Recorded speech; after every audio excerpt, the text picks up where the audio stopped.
안녕하세요. 결혼 6년차, 서울에 거주 중인 40대 후반의 남자입니다. 결혼이 다소 늦은 감이 있어 보이겠지만 사실 저에게는 두 번째 결혼이었죠. 첫 번째 결혼 역시 이혼은 아닙니다. 10년 전에 아내가 갑작스러운 사고로 세상을 등지고 말았거든요. 솔직히 당시에는 재혼할 마음은 전혀 없었습니다. 1년쯤 지나자 부모님께서 재혼을 너무 간절히 원하시긴 했지만 첫 번째 결혼처럼 그저 부모님의 뜻대로 사랑하지도 않는 여자를 만나서 의무적으로 부부가 되고 싶진 않았어요. 그래서 전 순간순간 가볍게 연애만 했고 그게 나쁘지 않았습니다. 그러다가 늦은 나이인 40대 초중반의 지금의 아내와 만나게 되었죠. 예쁘고 다정하고 알뜰한 사람이었습니다. 그런데 결혼할 마음이 든 건 아내의 성격 때문이었어요. 꼼꼼함이랄까, 섬세함이랄까, 저 자신도 기억하지 못하는 걸 모두 기억해줬거든요. 단순한 기억력 문제가 아니라 온전히 저만 바라보는 느낌이었죠. 마치 두 눈뿐만 아니라 피부로도 눈빛으로도 말로도 오로지 저에게 집중되는 것 같았습니다. 너무 이유가 단순한가요? 하지만 그것 말고는 다른 조건을 따질 필요가 없었죠. 왜냐하면 전 보통 사람들에 비해 돈도 능력도 좀 있습니다. 다짜고짜 이런 이야기라 재수가 좀 없죠. 물론 재벌 축에는 끼지 못합니다. 단지 내 식구 안 굶기고 평생 놀고 먹을 정도는 있으니 제 기준으로는 충분히 부자라고 생각해요. 그래서 비록 재혼이지만 전 고민 없이 청혼을 했죠. 근데 의외로 반색을 표한 건 아내 쪽이었습니다. 아내는 딱 잘라서 제 청혼을 거절했죠. 이유는 역시나 학벌, 직업, 집안 환경이었습니다. 하지만 전 모든 걸 표용할 생각이 있었어요. 애초에 그런 환경 자체를 아내가 숨기지 않고 모두 드러내기도 했으니 각오한 부분이었죠. 아내는 자신의 식구들까지도 짐이 될 거라고 언젠간 제가 겁을 먹고 도망갈 거라고 이야기했지만 상관없다고 대답했고 실제로도 아무 신경도 쓰이지 않았습니다. 솔직히 돈이 좀 있으면 어차피 그런 사람들이 주변에 없을 수가 없거든요. 아니, 일부도 아니고 대부분에 가깝죠. 필요에 의해 누군가를 만나고 이용하려 하는 사람들 뿐이었으니까 말입니다. 그렇기에 그걸 유연하게 대처하고 때로는 모르는 척하고 적당히 뜯겨주는 것. 그건 제가 어린 시절부터 학습한 부분이었기에 제게는 걸림돌이 될 수가 없었죠. 하지만 생각보다 아내를 설득하는데 오랜 시간이 걸렸습니다. 애초에 아내가 제 돈이나 능력을 보고 저를 만나지 않았다는 걸 알았기에 더욱 조심스러운 과정이었어요. 시간이 갈수록 초조해지고 불안해지는 건 저였고 그렇게 1년이 더 흐른 뒤에 아내는 마지못해 허락을 해주었습니다. 하지만 기쁨도 잠시, 역시 저희 집에서는 실은 내색을 숨기지 않으셨어요. 아니 어디 하나 마음에 드는 구석이 있어야지 허락이든 뭐든 할 거 아니냐. 나 참 기가 차서 이건 뭐 나이가 어리기래 머리 같은 게 많아 직장이 좋기래. 이 사람 하나만 보세요. 어차피 첫 번째 결혼도 어머니 뜻대로 했잖아요. 그리고 솔직히 까놓고 전 재혼이고요. 제가 나이도 더 많고요. 그 사람 초혼이에요. 결혼하기 싫다는 거 제가 억지로 하자고 했고요. 호냐 말 한 번 잘했다. 결혼하기 싫다는데 잘 됐네. 나도 너 결혼시킬 마음 없으니까 그 아이랑 나랑 의견 일치다.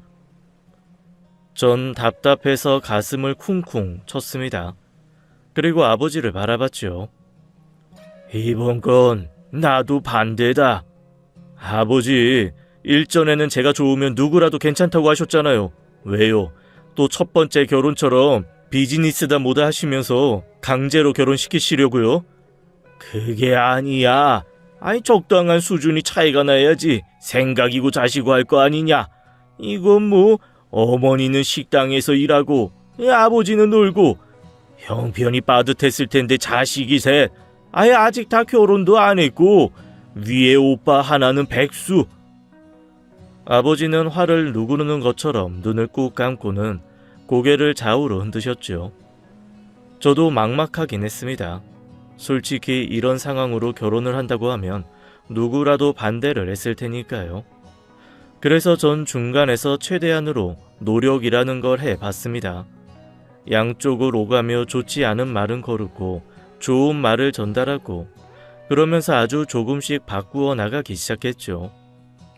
제가 할 수 있는 건 돈과 적당한 힘을 쓰는 것이었어요. 저희 건물의 관리인으로 아내의 아버지, 즉 제 장인 어른을 취직시켰고 아내의 오빠에게도 외주 업체 생산직에 배치시켰습니다. 보통 돈을 주는 방법이 가장 편하다고 생각하겠지만 근본적인 것을 바꿀 수가 없다는 걸 알기 때문에 그렇게 했죠. 제가 고집이 좀 있는 편이라 저희 부모님도 결국은 허락을 하셨습니다. 물론 조건부가 붙긴 했죠. 결혼식은 조촐하게 일가 친척만 참석하는 것으로 진행할 것, 1년간 시집살이를 하며 살림 일체를 배울 것, 혼인신고는 1년 후에 분가와 동시에 진행할 것, 바로 이 3가지 조건이었습니다. 아내가 싫어할 줄 알고 어렵게 이야기를 꺼냈는데 의외로 흔쾌히 알겠다고 하더군요. 그렇게 저희는 결혼 준비를 하게 되었고 생각보다 수월하게 진행되었습니다. 더구나 이런 고비와 반대가 있었기에 저희는 이전보다 더욱 돈독해졌어요. 몰았다 꼬집어 말하기는 힘들지만 서로에 대해서 좀 더 잘 알게 된 계기가 되었던 것 같습니다. 하지만 결혼식과 신혼여행이 끝난 뒤부터 아내에게만은 쉽지 않은 시집살이가 펼쳐졌겠죠. 환경이 다르다는 것이 어느 정도가 차이가 날까 싶었지만 생각보다는 훨씬 크더군요. 일단 음식 문제부터 시작되었습니다. 초반에는 음식을 하는 법을 도우미 아주머니께서 아침에 가르쳐 주셨어요. 어머니는 자신이 가르치는 것보다는 아내가 훨씬 편하게 생각할 거라고 나름 배려를 해주신 거였죠. 그리고 음식 전수를 다 받고 처음으로 혼자 상을 차리는데 모든 반찬이 통째로 식탁에 올라와 있는 겁니다. 설마 이걸 이대로 먹겠다는 거냐? 이렇게 하면 설거지도 줄고 좋잖아요. 여기 숟가락을 넣었다가 뺐다가 침도 섞이고 할 텐데 그걸 도로 넣는다고? 어머, 가족인데 뭐 어때요, 어머니. 이렇게 먹으면 더 편해요. 아니면 한번 시도라도 해보세요. 의외로 정말 좋거든요. 우리 집은 그런 거 안 한다. 그러니 제대로 하렴. 아내는 결국 볼을 부풀리며 전부 다시 접시에 덜어 차려야 했죠. 전 아내도 이해했고 어머니가 그렇게 정색한 부분도 이해가 됐습니다. 하지만 아내가 배우는 입장이기에 자신의 방식이 편하다고 고집하는 것보다는 일단은 따르는 게 현명하다고 생각을 했죠. 그런 제 의견을 슬쩍 이야기했지만 아내는 들을 생각이 없었는지 습관인지 그런 행동들을 자주 하곤 했습니다. 한 번은 어머니께서 소리를 지르시기에 나가봤더니 아내가 울고 있었죠. 저는 얼른 달려가서 이게 대체 무슨 일이냐고 상황을 따져 물었습니다. 이에 어머니는 뒷목을 잡으시며 아니 얘가 글쎄 우리가 먹다가 남은 반찬이랑 국을 다시 담고 있지 뭐냐 하고 인상을 찌푸리셨죠. 아, 당신 그게 사실이야? 아깝잖아. 그럼 이걸 그냥 버려? 그래도 난 깨끗한 것만 골라서 담았어. 내가 너한테 돈을 아끼라고 했냐 아니면 돈을 벌어오라고 했냐? 하지 말라고 한 이야기를 몇 번을 해야 들을 거야? 아니요, 어머니. 아무리 돈이 많아도 쓸모없이 버려지는 건 아깝잖아요. 대충 이런 상황입니다. 그래서 전 어느 누구의 편도 들지 못했죠. 어머니의 말도 일리가 있지만 아내의 말도 그렇게 틀린 것은 아니라고 생각했어요. 제가 아내를 선택한 이유 중에 이런 면이 없는 건 아니었으니까 말입니다.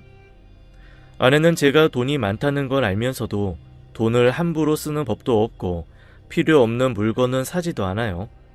그렇다고 궁상맞게 구는 것은 아니지만 쓸데없이 버리는 것, 단순히 예쁘다고 사는 것도 하지 않는 사람입니다. 그래서 전 두 사람을 각각 다른 방에 두고 차례로 설득하기 시작했죠. 먼저 어머니에게 저 사람이 나쁜 뜻 없는 거 잘 아시잖아요. 하고 부드럽게 다일렀습니다. 이게 나쁘고 아니고 문제야? 그래도 애가 너무 아무리 위생관념이 없어도 그렇지. 왜 먹던 걸 다시 넣어? 그럼 이제까지 우리가 계속 그걸 먹고 있었던 것 아니냐? 세상에. 어머니는 화가 난 상태였지만 최대한 순화해서 자신의 감정을 이야기하셨죠. 전 적당한 선에서 아내의 잘못된 부분을 인정하고 어머니의 마음에 공감을 해주었어요. 왜냐하면 결혼을 허락하는 동시에 어머니도 제 아내를 자신의 며느리로 받아들이려고 노력하고 계시다는 걸 알고 있었기 때문입니다. 이럴 때는 어중간하게 한쪽 편만 들면 역효과가 나기 때문에 그게 옳은 방법이라고 생각했던 것 같아요. 아무래도 서로가 서로의 다름을 알고 서로 이해해 주려면 시간이 많이 필요하겠죠. 그렇게 어머니를 달래고 아내에게로 갔습니다. 아내 역시도 화가 난 상태였죠. 내가 뭘 그렇게 잘못했어. 어차피 팔팔 끓이면 세균이고 뭐고 다 죽어. 한숨이 나오더군요. 전 아내를 꼭 안아주고 일단 진정시켰습니다. 알지. 당신만 알아. 근데 당신이 평생 그렇게 살아온 것보다 어머니는 더 오래 그렇게 사셨어. 어쩌겠어. 조금이라도 젊은 사람이 굽히고 들어가야지. 아니, 너무 유난스럽잖아. 가족인데 뭐 어때? 침이 좀 섞이고 그래도 난 먹을 수 있어. 왜? 설마 당신도 내 침이 더러워? 부모님 침이 더럽냐고. 아니야. 그런 게 아니잖아. 전 아내의 등을 한 손으로 쓸어주었어요. 그러자 아내는 미안. 내가 순간 너무 서러웠나 봐. 나도 어머니가 왜 그런지 아는데 나도 습관이 돼서 어쩔 수가 없었어. 하고 저에게 사과를 하더군요. 더구나 바로 그 뒤에 먼저 어머니에게 가서 죄송하다고 사과를 하겠다고 했죠. 전 그런 아내가 사랑스러웠습니다.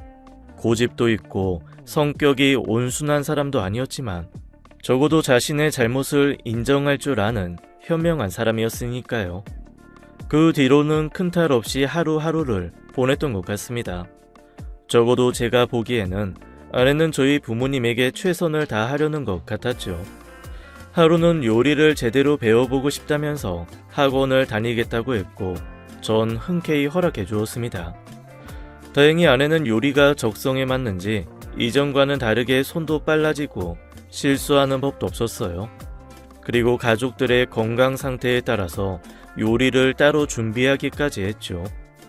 정성이 통했는지 말수가 별로 없는 저희 아버지까지 어제는 전문 한식당에 갔는데 말이야. 이 가자미 식혜가 우리 집보다 못하더구나.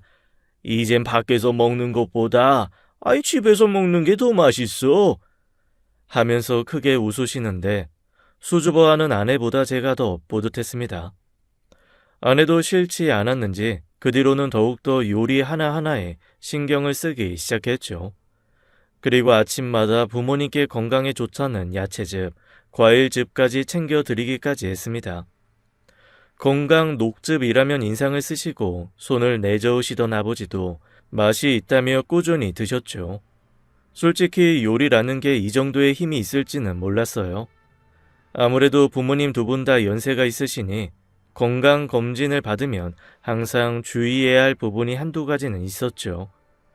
그런데 아내의 요리 덕분인지 혈압이나 간 수치까지도 모두 정상으로 나오게 되었습니다.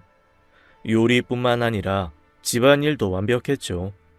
물론 도우미 아주머니가 있었지만 어느 곳 하나 아내의 손길이 미치지 않는 곳은 없었습니다. 덕분에 저희 집은 이전과는 많이 달라졌어요. 아내를 보여주기 싫다면서 집안 행사에도 부르지 않았던 어머니는 저희 아내를 여기저기 데리고 다니기 시작했습니다. 때로는 친구들을 집으로 초대해 아내의 요리를 자랑하기도 하셨죠. 아버지나 저도 일이 많아서 늘 늦게 끝날 때가 많았는데 저녁 시간 전에는 오늘은 무슨 요리를 먹을까 상상하며 이른 퇴근을 하기 시작했습니다. 당연히 이런 모든 것들이 아내의 수고라는 걸 모르진 않아요. 요리를 하고 집안일을 하는 게 얼마나 고단한지 모르지 않기에 저 역시도 아내에게 최선을 다하려고 했습니다. 주말에는 일부러 둘만의 여행을 가기도 하고 피곤해도 심야 영화라도 보면서 저희만의 신혼을 즐겼죠. 근데 저희가 그렇게 집을 비우는 날이면 부모님은 제가 아닌 제 아내를 더 찾기 시작했어요. 넌 다 했고, 아유 우리 며느리나 바꿔봐라. 분명 아침에 먹는 녹즙을 하라는 것처럼 똑같이 했는데 아이 맛이 이상해. 하며 매번 우리 며느리 하는 아버지를 보고 있으면 웃음이 나올 지경이죠. 정말 요리 하나가 이런 변화를 가져온 겁니다. 신기하죠?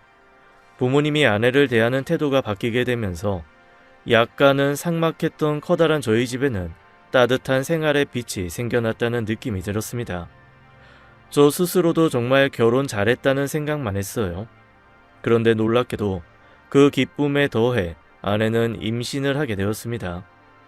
솔직히 저희 둘 다 나이가 좀 있어서 크게 기대한 것은 아니었지만 그 소식을 들었을 때 가슴이 터질 것 같던 느낌이 아직도 생생하게 기억나요. 저의 첫 아이였고 부모님께서도 첫 손주였기에 저희 집은 한마디로 난리가 났죠. 그렇습니다. 난리라는 표현이 가장 딱 맞는 표현인 것 같네요. 소식을 듣고 다음날 저는 핑크빛, 파란색 할 것 없이 아기 용품들을 사드렸습니다. 아기 옷, 신발, 양말, 계절별로 예쁜 건 일단 다 샀죠. 지금 생각해도 주책이라는 생각이 들 정도로 아기 용품점을 통째로 탈탈 털어왔어요. 그런데 여기서 더 재미있는 건 어머니도 저랑 똑같이 물건들을 쓸어 오셨다는 겁니다.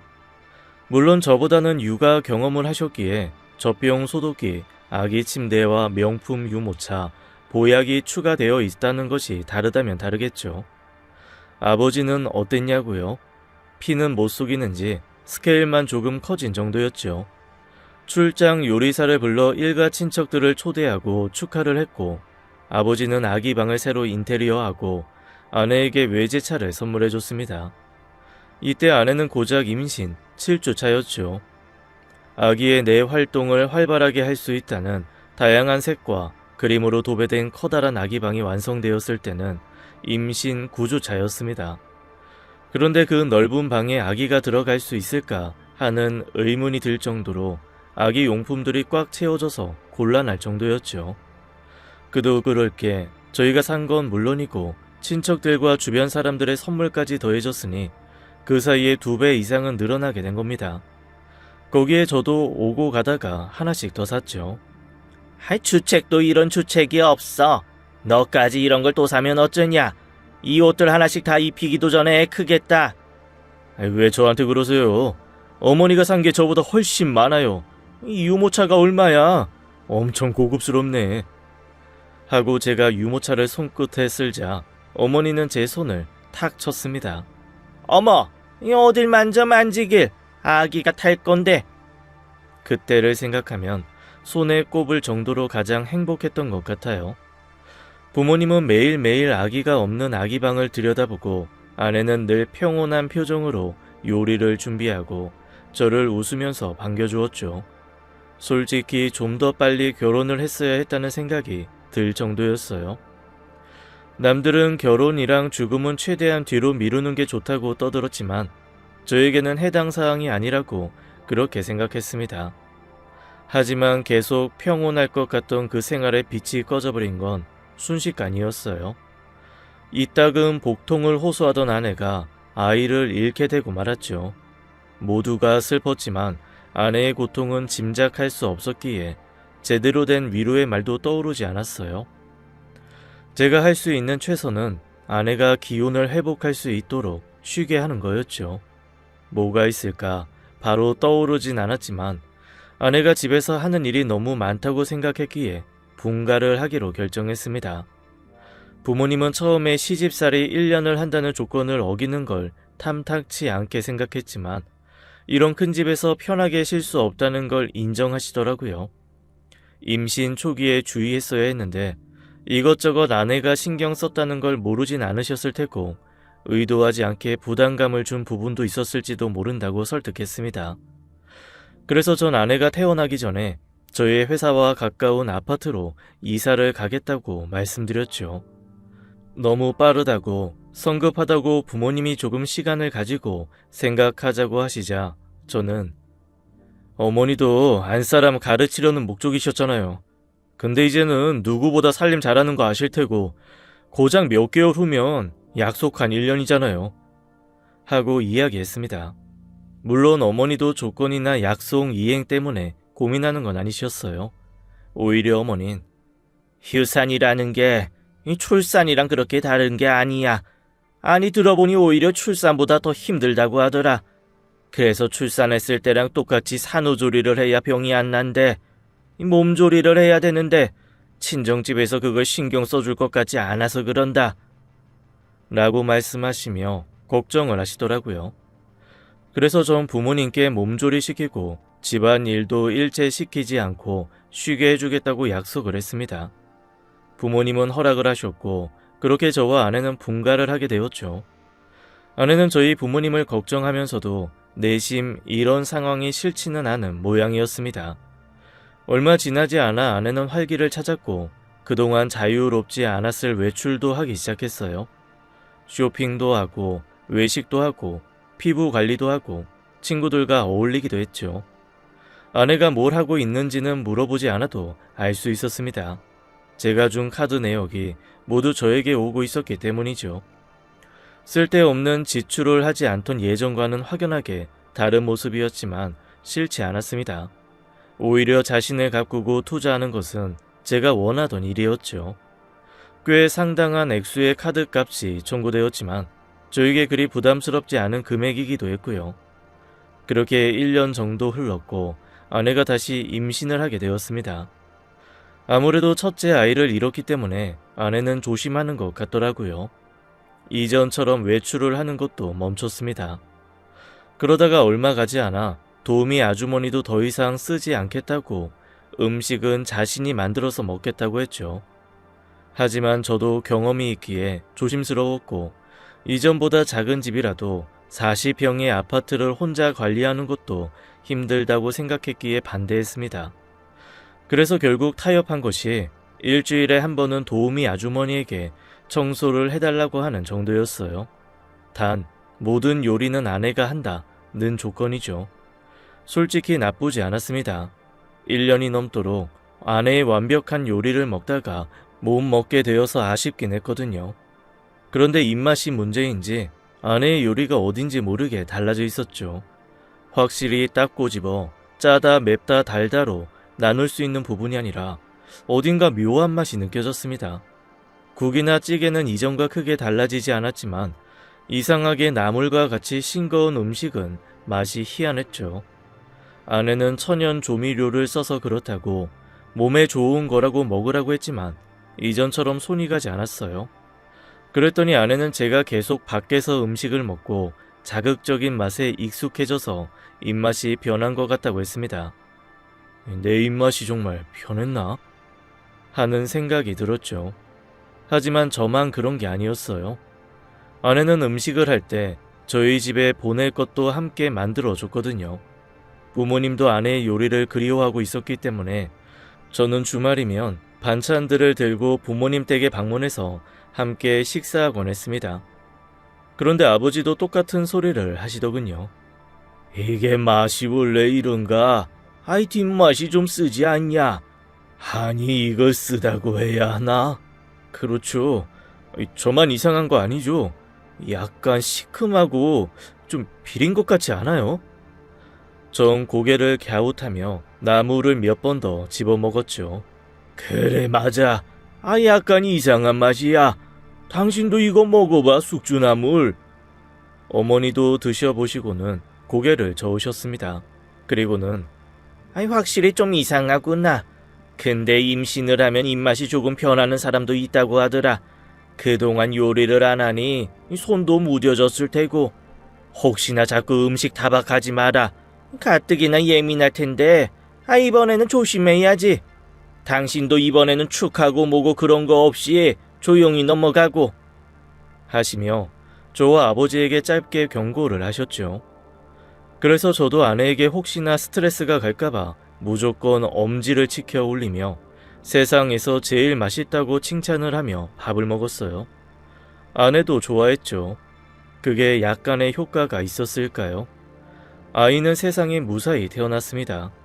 저보다는 아내를 꼭 빼닮았지만 건강한 사내 아이였죠. 부모님은 저에게는 호들갑 떨지 말고 의연하게 행동하라고 했지만 아이가 태어나는 동시에 전국에 광고라도 내려는 사람들처럼 전화를 돌리셨습니다. 결혼할 때 반대하던 모습은 어디로 갔는지 앞으로는 며느리 바보, 손자 바보가 될 게 안 봐도 뻔한 정도였죠. 한 달 정도 몸조리를 하고 아내가 꺼낸 말은 충격적이었습니다. 시댁으로 들어가고 싶어. 어머님 아버님도 걱정이 되고 이 정도로 쉬었으면 들어가서 마저 1년 채우고 싶기도 해. 그거 진심이야? 아이 그래도 집에 들어가면 일도 2배 아니 3배는 많아질 텐데 당신 힘들어. 괜찮아. 이제 나한테 뭐라고 하시지도 않고 예뻐해 주시잖아. 부모님께 말씀드렸더니 손자를 가까이서 볼 수 있는 것과 다시 며느리의 요리를 맛볼 수 있다는 생각이 드셨는지 아이처럼 좋아하셨죠. 결정이 나자 우린 일단 살고 있는 집을 비워두고 간단하게 집만 챙겨서 들어갔습니다. 확실히 저희가 살던 집에 비해서 크다는 생각이 확 들더군요.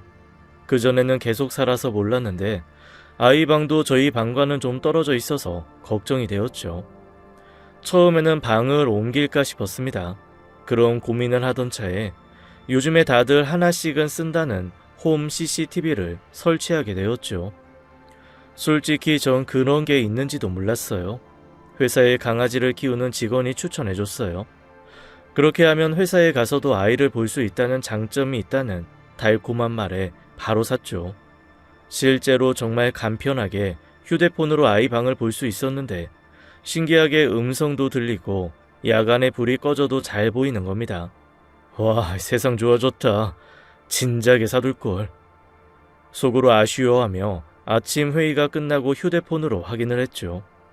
아내가 있더군요. 아내가 아이에게 책을 읽어주는데 전화를 해서 지금 뭐 하는지 알고 있다면서 놀라게 해줄까 하는 생각을 하면서 웃고 있었죠. 아내는 똥이나 쑥이나 강한 발음이 많은 재미있는 유아용 책을 읽어주고 있었어요. 이제 겨우 2달 정도 된 아이에게 무슨 책인가 싶었지만 저도 모르게 아내의 그 목소리가 좋아서 함께 들었습니다. 근데 아내의 표정이 조금 바뀌더니 아이를 품에 안아들고는 아가야, 크면 꼭 엄마 대신 복수해줘야 한다. 너도 아빠처럼 번듯하게 자라서 아니 이보다 2배, 3배는 더 잘 자라서 엄마가 시집살이하며 당한 수모 다 갚아줘야 해. 알겠니? 얼른 자라라. 솔직히 처음에는 귀엽게 받아들였죠. 그런데 그 표정은 장난이 아니었기에 어쩐지 찜찜한 느낌이 가시지 않더라고요. 물론 초반에는 부모님의 반대가 심했고 아내에게 모진 말도 했고 서운한 거 감추지 않고 모두 드러낸 부모님이긴 했지만 지금은 달라졌으니까 말입니다. 이제 와서 복수? 갓난 아이에게 저런 말을 할 정도로 상처를 받았나? 어떤 식으로든 이해해보려 했어요. 혹시 제가 출근한 사이에 부모님과 안 좋은 일이라도 있었나? 하지만 도통 이유를 확신할 수가 없었고 이해도 되지 않았습니다. 왜냐면 너무 어린 아이에게 저런 분노를 표출한다는 것 자체가 이상하잖아요. 처음에는 그렇게 생각했습니다. 아무래도 부모님이 제 아내를 저 몰래 구박하고 있을 가능성이 크다고요. 이렇게 생각할 수밖에 없는 게 아내는 말이 없는 편이기도 했고 부모님과 있었던 일을 저에게 한 번도 털어놓은 적도 없었기 때문이에요. 혼자 속으로 끙끙 앓고 있었을 가능성. 전 그래서 가족들도 모르게 홈 CCTV를 부엌에 달았죠. 그리고 일주일이 넘게 지켜보면서 부모님이 아내에게 특별히 괴팍하게 구는 걸 보지 못했습니다. 그저 아내는 요리하고 어머니는 맛보고 아버지에게 아내가 녹즙을 타주고 먹기 싫다는 걸 끝까지라도 먹게 했다는 정도랄까요? 그게 전부였죠. 이전에는 없던 신랑이었습니다. 이전에 아버지는 아내의 건강 녹즙을 늘 기분 좋게 드셨는데 최근에는 그렇지 않았죠. 혹시 그게 기분이 나빴을까요? 하지만 실제로 아내의 요리는 여전히 좀 기괴했어요. 아니, 이전보다 맛이 끔찍한 것도 있었습니다. 전 그 이유를 어렵지 않게 알아낼 수 있었죠. 바로 아내가 늘 말하던 천연 조미료였습니다. 그걸 넣기 전에 어머니가 맛을 보면 괜찮다고 하는데 아내는 요리가 끝날 쯤에 그 조미료를 넣더군요. 그게 정확히 뭔지 홈 CCTV에는 잘 보이지 않지만 어딘가에서 꺼내는지는 확인이 되죠. 그래서 전 정말 무심결에 대체 뭐가 재료이기에 맛이 이렇게 되는 거지? 하며 부엌 가장 안쪽의 서랍을 열었습니다. 뭔가 물 같은 재료였고 라벨도 없고 아무 표시도 없는 빈 병에 들어있더군요. 제가 뚜껑을 열고 무의식적으로 냄새를 맡는 동시에 전 싱크대로 달려가 모두 토해내고 말았습니다. 손이 벌벌 떨리더군요. 아무리 다시 확인해도 병 안에 들어있는 조미료의 정체는 바로 오줌이었습니다. 그것도 굉장히 오래된 오줌이었죠. 머릿속이 새하얗게 질린다는 느낌이 들었습니다. 이제까지 맛이 변하기 시작한 순간부터 떠올렸어요. 부모님 그리고 제 반찬까지도 모두. 이것이 포함되어 식탁에 올라갔다는 사실을 인정하는 게 힘이 들었습니다.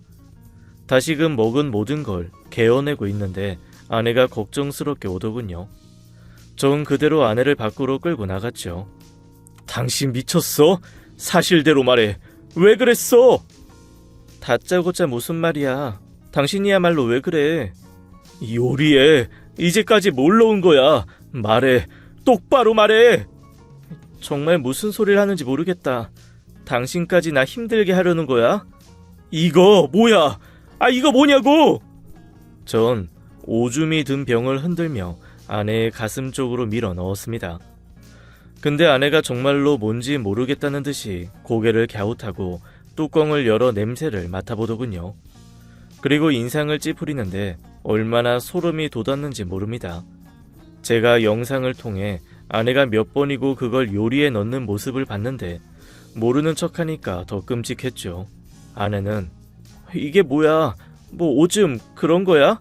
근데 요리라니 무슨 소리야? 하면서 코를 비틀어 막았습니다. 저는 참다 못해 녹화된 영상을 보여줬죠. 그리고 나 이미 다 알고 있어. 끝까지 정말 당신 정말 미쳤구나. 미쳐도 단단히 미쳤어. 어떻게 음식에 이런 끔찍한 짓을 할 수가 있어? 어? 하고 소리를 질렀습니다. 그러자 아내는 당황하나 싶더니 이내 한쪽 입꼬리를 슬쩍 올리며 내가 뭘? 이게 뭐 어때서? 하고 오히려 어이없다는 반응이더군요.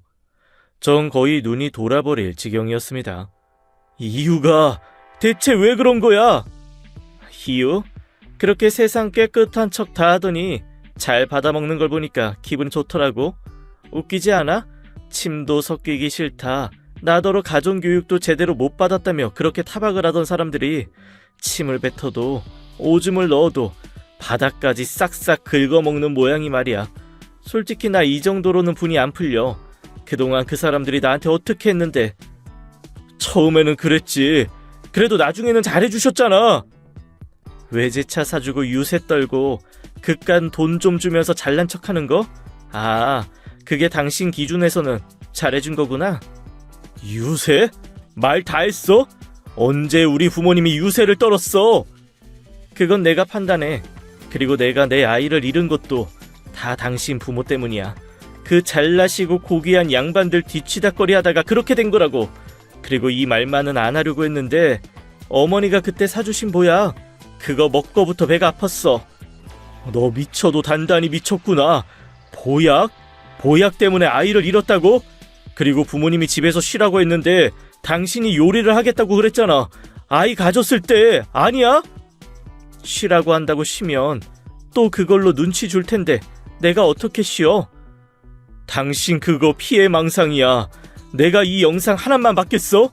부모님 두 분 다 너한테 잘해주려고 했어. 그리고 아무리 네가 싫다고 해도 보약 같은 걸로 장난치실 분들도 아니야. 그럼 나는 원래 이런 사람이라는 거야? 나도 아니야. 전 어쩔 수 없이 아내의 오해를 풀기 위해 어머니가 준 보약을 지은 한의원까지 데려갔습니다. 그리고 그때 성분 효과까지도 모두 설명해달라고 부탁했죠. 실제로 임신했을 때 산모와 아이에게 좋은 보약이었습니다. 하지만 아내는 그걸 다 들은 후에도 약을 바꿔치기 했을 거라고 주장하더군요. 막막했습니다. 어디서부터 잘못됐는지 가늠이 되지 않을 정도였죠. 그래 다 좋아. 당신이 의심을 할 수밖에 없었고 어쩔 수 없이 오해를 했고 그래 다 좋아. 근데 나까지 왜 먹인 거야? 당신 주장대로라면 나한테는 그러면 안 되는 거 아니야? 그야 당신도 한통속이잖아. 그때 내가 식탁에 반찬통 통째로 올려둔 날 당신 어머니한테 가서 내 잘못이라고 이야기했지. 반대로 나한테는 어른이니까 습관이니까 어쩔 수 없다고 하고 박쥐 새끼도 아니고 고작 그게 이유라고? 야 그야 중죄를 한 거니까 그게 진심이겠어? 왜 그렇게 받아들이는 건데? 그리고 우리 아버지 당신이 소개해준 일자리 때문에 디스크 수술하셨고 내 동생은 그 공장에서 만난 어떤 거지 같은 년이랑 결혼했어. 당신 때문에 알아? 그래서 그랬어. 겸사겸사 어머니가 그렇게 아들 가진 유세를 하는데 내 아들이 내 오줌이나 먹고 살았다는 걸 보여주고 싶기도 했고. 순간 심장이 쿵 하고 바닥으로 굴러 떨어지는 것 같았습니다. 아내가 이런 생각을 하고 있다는 걸 전 정말로 꿈에도 몰랐어요. 더구나 이런 말은 시댁으로 들어가겠다며 고집을 피운 이유도 부모님이 자신의 오줌을 먹는 걸 보려는 목적이었다는 말이나 다름없었죠. 그래서 저도 내가 그 정도로 당신한테 피해를 주고 끔찍했으면 차라리 이혼을 하자고 하지 그랬어. 라며 단도직입적으로 물었죠. 그랬더니 아내는 그건 싫다고 하더군요. 그럼 병원이라도 가자고 했습니다. 아내는 그것조차 거부하더군요. 자기를 정신병자로 내몰아서 아이를 뺏으려고 한다며 오히려 저를 매도했죠. 어떻게 병원에 보내야 할지 오랜 시간 고민했어요. 차마 부모님에게는 털어놓을 수 없어서 아내에게 요리를 일절하지 못하게 하고 시간을 가졌습니다. 그런데 아침에 일어나 보니 아내가 녹즙을 또 타고 있었어요. 아무것도 모르는 부모님은 앉아서 녹즙이 만들어지길 기다리고 계셨죠. 전 순간적으로 화가 났고 그걸 빼앗아서 아내에게 당신이 먹어봐 하며 소리쳤습니다. 그런 저를 보며 아내는 눈 하나 깜짝하지 않고 그걸 벌컥벌컥 마시더군요. 놀란 부모님은 저에게 아침부터 소리를 지른다고 저를 혼내셨죠. 아내는 빈 컵을 싱크대에 담그고는 다시 다른 잔에 녹즙을 담더라고요. 전 혼이 나가면서도 그 모습을 보고 있었죠. 그리고 보았습니다. 아내가 컵 안에 가래침을 뱉는 모습을요. 이성의 끈이라는 게 뚝 끊어지는 느낌이 들었죠. 전 부모님을 옆으로 밀고 아내에게 달려가 뺨을 때렸습니다. 놀란 아내가 눈물을 터뜨렸고 어머니는 제 등을 힘껏 때리고는 달려가서 아내를 안아줬죠. 전 그런 아내에게 우리 이혼하자 라고 말했습니다. 이 일이 있고 글을 쓰는 현재까지도 이혼은 제대로 진행되지 않고 있어요. 이유 중에 하나는 일단 부모님에게 이혼의 원인을 제대로 말을 할 수가 없다는 것이죠. 저도 이렇게 충격이 큰데 썩은 오줌을 먹었다는 사실을 부모님이 되도록 모른 상태로 진행을 하려고 하다 보니 그렇게 되었습니다. 그래서 저는 집에서는 천하의 죽일 놈, 몹쓸 놈이 되었죠. 아내에게 손찌검하는 몹쓸 아들들 보기 싫다는 어머니는 들어 누우셨고 이혼하면 재산을 절대 주지 않겠다고 아버지도 가담하셨습니다. 하지만 전 상관없어요. 이혼은 반드시 할 거니까 말입니다. 제 결심이 확고하다는 걸 알게 된 아내도 병원에 다니겠다, 다신 그러지 않겠다고 했지만 이젠 믿을 수 없을 것 같아요. 처음에는 침이었고 나중에는 오줌, 그러다가 오줌을 썩혀서 만든 요리를 내주었으니 그 다음은 똥, 독약, 뭐가 될까 상상도 하기 싫습니다. 매일 무언가를 먹을 때 마음을 졸이며 먹어야 한다는 건 더더욱 싫고요. 더구나 제 아이도 매일 복수를 해달라고 속삭이는 엄마 품에서 키우고 싶지 않습니다. 아마도 제가 이런 결심을 하고 아내의 사과를 받아주지 않는 것만으로도 아마 아내는 복수의 계획을 아침마다 새로 고침하겠죠. 솔직히 아내가 무섭습니다. 도대체 그녀의 머릿속에는 무슨 생각이 나고 들까 의문이 들기도 하죠. 어쨌든 저는 이혼 준비에 필요한 모든 증거물을 모아서 오늘 변호사를 찾아갈 생각입니다. 전 아내에게 위자료를 받을 생각도 없지만 줄 생각도 전혀 없습니다. 다만 병원 치료를 조건으로 걸고 생활비는 지원해 줄 생각이죠. 아내의 고집으로는 협의 이혼은 불가능할 테니 아마도 제가 소송을 해야 할 것 같아요. 긴 싸움이 될 것 같습니다. 문득 지금에 와서 드는 생각이지만 아내와 이혼을 하면 아내도 다시 나아질지도 모른다는 느낌이 드네요. 식탁 위에 반찬통을 전부 꺼내서 가족들과 침을 섞어가며 먹게 되면 조금은 괜찮아지겠죠. 이제 와서 아내가 틀리고 내가 맞다 이런 말도 필요가 없고 더 이상 원망하거나 싫은 감정도 없어요. 그저 아내가 여기서보다는 좀 더 나아지고 행복하길 바랄 뿐입니다. 제 길고 긴 이야기 들어주셔서 정말로 감사해요. 지금까지 옌이야기였습니다. 끝까지 함께 해주신 여러분 감사드리며 저희는 다음 사연으로 돌아올게요. 감사합니다.